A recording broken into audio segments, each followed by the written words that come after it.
Megastar Chiranjeevi, Ravi Teja, Dhoni, the secrets of the millionaire mind. ఒకప్పటి junior NTR ని చూడండి. రిచ్ మైండ్ సెట్ ఉన్న వాళ్ళు వాళ్ళ యొక్క గోల్స్ కూడా చాలా పెద్దగా పెట్టుకుంటారు. మనీషా కొయిరాలా, సోనాలి బెంద్రే కూడా పూర్ మైండ్ సెట్ పీపుల్ డబ్బుతో ఎంజాయ్ చేస్తారు, డబ్బుని షో చేస్తారు. నిద్రపోతున్నా కూడా వాళ్ళ మనీ వాల్యూ పెరగాల్సిందే, ఏదేమైనా గానీ. తెలుసు కదా. మరో 100% యూస్ఫుల్ వీడియోతో మీ ముందుకు వచ్చేసాం. కొన్ని బుక్స్ ని ఐడియా కోసం అలా చూస్తాం, మరి కొన్నింటిని మాత్రమే మన మస్తిష్కంలో స్టోర్ చేసుకుంటాం. అలాంటి మన మస్తిష్కంలో స్టోర్ చేసుకోవాల్సినటువంటి ఒక మంచి బుక్ ని ఈ రోజు మీకు పరిచయం చేస్తాను. అదే టి హార్వేకర్ రాసిన the secrets of the millionaire mind. Millionaire mind కి ఈ రచయిత ఇచ్చేటువంటి మొదటి సూచన ఏంటంటే, మీ బాహ్య ప్రపంచాన్ని మార్చడానికి మొదటి సూత్రం మీ అంతర్గత ప్రపంచాన్ని మార్చుకోవడం. ఉదాహరణకి, లావుగా ఉన్నటువంటి ఒక వ్యక్తి సన్నబడాలి, స్లిమ్ గా కావాలి అని అంటే ఫస్ట్ అతని ఆలోచనలు మారాలి, అంతే కదా. సో ఇన్నర్ గా మారాలి అని అర్థం. ఒకప్పటి జూనియర్ ఎన్టీఆర్ ని చూడండి, ఎంత లావుగా ఉండేవాడు. ఎస్ఎస్ రాజమౌళికి కూడా నచ్చలేదంట, కానీ ఇప్పుడు man of masses, pan India hero. ఇలాంటి వాళ్ళంతా ఏంటంటే ముందు వాళ్ళ దృక్పథాన్ని మార్చుకుంటారు, ఇన్నర్ గా మారుతారు. సో ఈ బుక్ లో రచయిత రిచ్ మైండ్ సెట్ ఎలా ఉంటుంది, పూర్ మైండ్ సెట్ ఎలా ఉంటుంది. రిచ్ అంటే ఇక్కడ డబ్బులు కాదు, పూర్ అంటే డబ్బులు లేకపోవడం కాదు, mind set. Rich mind set అంటే ఉన్నతంగా ఆలోచించేటువంటి వ్యక్తి యొక్క దృక్పథం అని అర్థం. రిచ్ మైండ్ సెట్ ఎలా ఉంటుంది, పూర్ మైండ్ సెట్ ఎలా ఉంటుంది అనేది క్లియర్ గా డిఫరెన్షియేట్ చేస్తూ ఉంటాడు. అవేంటో చూద్దామా. 100% మరో యూస్ఫుల్ కంటెంట్ తో మీ ముందుకు వచ్చాను. Welcome to spotlight Praveen.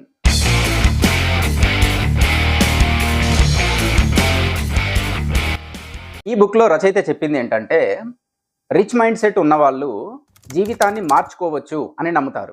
Poor mind set ఉన్న వాళ్ళు నా విధిరాత ఇంతే, దేవుడు నన్ను ఇలాగే చేశాడు, ఇంతే ఇచ్చాడు నాకు అని చెప్పేసి కాంప్రమైజ్ అవుతారు. ఆ విషయంలో మనం మారాలి అని అంటాడు. అవును, రిచ్ మైండ్ సెట్ ఉన్న వాళ్ళు వాళ్ళ యొక్క గోల్స్ కూడా చాలా పెద్దగా పెట్టుకుంటారు. ఎందుకంటే పెద్దగా పెట్టుకున్నప్పుడే మనం కొంతవరకైనా కూడా ముందుకెళ్ళగలుగుతాం. Aim for the stars, at least you can reach the tree tops అని చెప్పేసి. అంటే నక్షత్రాలనే మనం ఎయిమ్గా పెట్టుకుంటే కనీసం చెట్ల అంచుల వరకైనా కూడా చేరగలుగుతాము అని చెప్పేసి. కాబట్టి మనకెప్పుడు రిచ్ మైండ్ సెట్ ఉండాలి, పెద్ద పెద్ద గోల్స్ పెట్టుకోవాలి. అందుకు ఖర్చు లేదు కదా, గోల్స్ పెట్టుకోవడంలో ఖర్చు లేదు కదా, ఆ తర్వాత మనం కష్టపడాలి. నెంబర్ 2 వచ్చేసి, రిచ్ మైండ్ సెట్ పీపుల్ అవకాశాలపై దృష్టి పెడితే, పూర్ మైండ్ సెట్ పీపుల్ అవరోధాలపై దృష్టి పెడతారు. మనం చూసుకుంటే కనుక మెగాస్టార్ చిరంజీవి, రవితేజ, ధోని ఇలాంటి వాళ్ళు ఏ రంగాలలో ఉన్న వాళ్ళు, హైలో ఉన్న వాళ్ళని తీసుకోండి, వాళ్ళు అవకాశాల మీద దృష్టి పెట్టిన వాళ్ళే, కానీ వాళ్ళు కూడా చాలా కష్టాలు పడ్డారు, కానీ అవరోధాలపై దృష్టి పెట్టిన వాళ్ళు కాదు. కానీ పూర్ మైండ్ సెట్ పీపుల్ మాత్రం వచ్చేటువంటి అవరోధాల దగ్గర ఆగిపోయి అవరోధాల గురించే గంటలు గంటలు ఆలోచిస్తూ ఇక ముందుకెళ్ళలేకపోతూ ఉంటారు. ఇక థర్డ్ పాయింట్ వచ్చేసి, రిచ్ మైండెడ్ పీపుల్ ఎప్పుడు వాళ్ళ వేవ్ లెంత్ కు తగ్గట్టుగా ఆ రిచ్ మైండ్ సెట్ పీపుల్ తోనే గడుపుతూ ఉంటారు. పూర్ మైండ్ సెట్ ఉన్న వాళ్ళు గొప్ప వాళ్ళతో గడపడానికి, గొప్ప వాళ్ళతో స్నేహం చేయడానికి భయపడుతూ ఉంటారు. మన ఫ్రెండ్స్ గ్రూప్ లో చూసుకుంటే కొంతమంది ఎప్పుడు కూడా ఇన్వెస్ట్మెంట్స్ గురించి, లాభాల గురించి, లేకపోతే ఈ ల్యాండ్స్ గురించి, లేకపోతే డబ్బుల గురించి, సంపాదన గురించి మాట్లాడుతూ ఉంటారు కదా. వాళ్ళను ఎక్కువ మంది కూడా లైట్ తీసుకుంటూ ఉంటారు, కానీ కొంతమంది మాత్రం వాళ్ళని పట్టించుకుంటూ ఉంటారు, వాళ్ళతో స్నేహం చేస్తూ ఉంటారు. అంటే ఏంటి, రిచ్ మైండెడ్ పీపుల్ వాళ్ళే అని అర్థం. వీళ్ళెప్పుడు నేర్చుకోవడానికి సిద్ధంగా ఉంటారు, కానీ పూర్ మైండెడ్ పీపుల్ మాత్రం నేర్చుకోవడానికి ఎప్పుడు సిద్ధంగా ఉండరు, తమకంతా తెలుసు అని అనుకుంటా ఉంటారు. గొప్ప వాళ్ళతో స్నేహం చేయడానికి భయపడుతూ ఉంటారు, మొహమాట పడుతూ ఉంటారు, జంకుతూ ఉంటారు.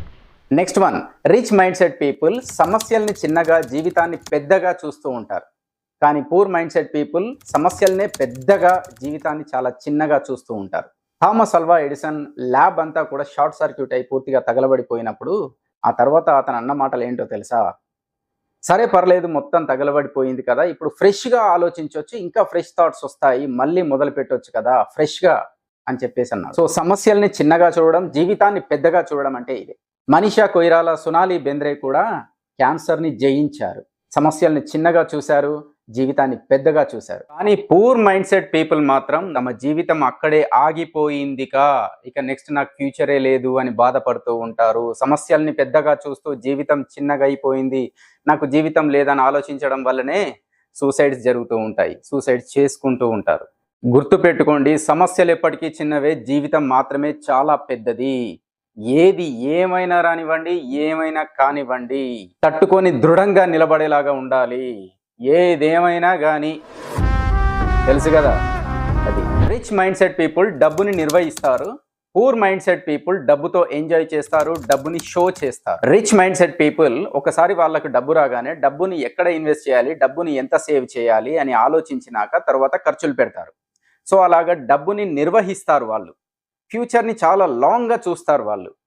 కానీ పూర్ మైండ్ సెట్ పీపుల్ ఏం చేస్తారంటే ఫస్ట్ ఖర్చులన్నీ పెట్టుకున్నాక వాళ్ళ షాపింగ్లన్నీ అయిపోయినాక మిగిలింది దాచుకుందాం అనుకుంటారు. కానీ 98% పీపుల్కి చివరికి డబ్బులేమీ మిగలవు. ఈ ఇద్దరి మధ్యలో ఉన్న వ్యత్యాసం ఇది. Rich mind set people passive ఇన్కమ్కి ఎక్కువ ఇంపార్టెన్స్ ఇస్తూ ఉంటారు. అంటే వాళ్ళు నిద్రపోతున్నా కూడా వాళ్ళ మనీ వాల్యూ పెరగాల్సిందే. అంటే భూములు కొనడం కానీ, గోల్డ్ కొనడం కానీ, ఇలాంటి యూట్యూబ్ వీడియోస్ కానీ, ఇంకా బుక్స్ రాయడం కానీ, ఇలాంటివన్నీ ప్యాసివ్ ఇన్కమ్. అంటే మనం ఖాళీగా ఉన్నా కూడా డబ్బులు వస్తూనే ఉంటాయి. కస్టమర్స్ వాళ్ళందరూ కూడా కొంటూనే ఉంటారు, చూస్తూనే ఉంటారు, కాబట్టి డబ్బులు వస్తూనే ఉంటాయి. This is passive income. కానీ పూర్ మైండ్ సెట్ పీపుల్ ఈ విషయం తెలియక యాక్టివ్ ఇన్కమ్ మీదనే కాన్సన్ట్రేట్ చేస్తారు. అంటే పని చేసినప్పుడే డబ్బులు వస్తాయి, పని లేకుంటే డబ్బులు లేవు. అంటే యాక్టివ్ మనీ అన్నమాట. యాక్టివ్గా ఉంటేనే డబ్బులు వస్తాయి. పని చేస్తావా, డబ్బులు తీసుకోవాలి. No work no pay. ఇది ఈ ఇద్దరి మధ్యలో ఉన్న వ్యత్యాసం. పూర్ మైండ్ సెట్ పీపుల్ ఎలా ఆలోచిస్తారంటే ఫస్ట్ డబ్బు ఉంటేనే ఒక మంచి పని దొరుకుతుంది, ఏదైనా స్టార్ట్ చేయగలం, గొప్పగా బతకగలం. గొప్పగా బతకడం అనేది చివరికి పెడతారు. కానీ రిచ్ మైండ్ సెట్ పీపుల్ ఏం చేస్తారంటే ఫస్ట్ గొప్పగా బతికితేనే ఏదైనా అవకాశం దొరుకుతుంది, తద్వారా డబ్బులు సంపాదించవచ్చు అని చూస్తారు. ఈ రెండిటికి చాలా వ్యత్యాసం ఉంది. కావాలంటే మళ్ళీ ఒకసారి వినండి. అంటే గొప్పగా బతకడం మీద ఫస్ట్ దృష్టి పెట్టాలి. అంటే ఏమైనా నేర్చుకోవడం కానివ్వండి, సలహాలు తీసుకోవడం కానివ్వండి, కమ్యూనికేషన్ స్కిల్స్ నేర్చుకోవడము, ఎలాగ బ్రతకాలి, ఎలా అప్రోచ్ అవ్వాలి, సాఫ్ట్ స్కిల్స్ నేర్చుకోవడము, క్యారెక్టర్ ని కాపాడుకోవడము, రోజు రోజుకి బెటర్మెంట్ ఏంటో చూపించడము. సో ఇవన్నీ కూడా గొప్పగా బతకడం అవుతుంది. ఈ క్వాలిటీస్ ఉంటేనే నీకు అవకాశాలు మరింత గొప్పగా దొరుకుతాయి. ఆ తర్వాత డబ్బు అనేది నీ వెంటపడి వస్తుంది. అంటే డబ్బుని చాలా చివరికి చూస్తారు వీళ్ళు. కానీ పూర్ మైండ్ సెట్ పీపుల్ అది కాదు. ఫస్ట్ డబ్బు ఉండాలి, నేనేమైనా చెయ్యాలంటే అప్పుడే నేను స్టెప్ వేస్తాను అని చెప్పేసి అప్పటిదాకా కంఫర్ట్ జోన్లోనే ఉంటారు. కానీ rich mind set people first నేర్చుకోవాలి, ఫస్ట్ ఎదగాలి, ఫస్ట్ క్యారెక్టర్ని బిల్డప్ చేసుకోవాలి, స్కిల్స్ నేర్చుకోవాలి అని చెప్పేసి డబ్బుని చివరిగా పెడతారు తప్ప డబ్బు ఉంటేనే నేను ఇప్పుడు స్టెప్ వేస్తాను, డబ్బుతోనే ఏదైనా స్టార్ట్ అవుతుంది అని అప్పటిదాకా నేను దుప్పటి కప్పుకొని పడుకుంటాను అని చెప్పేసి అనుకోరు. సో ఇదండి, ఇంత గొప్ప పుస్తకాన్ని నేను పరిచయం చేశాను కదా.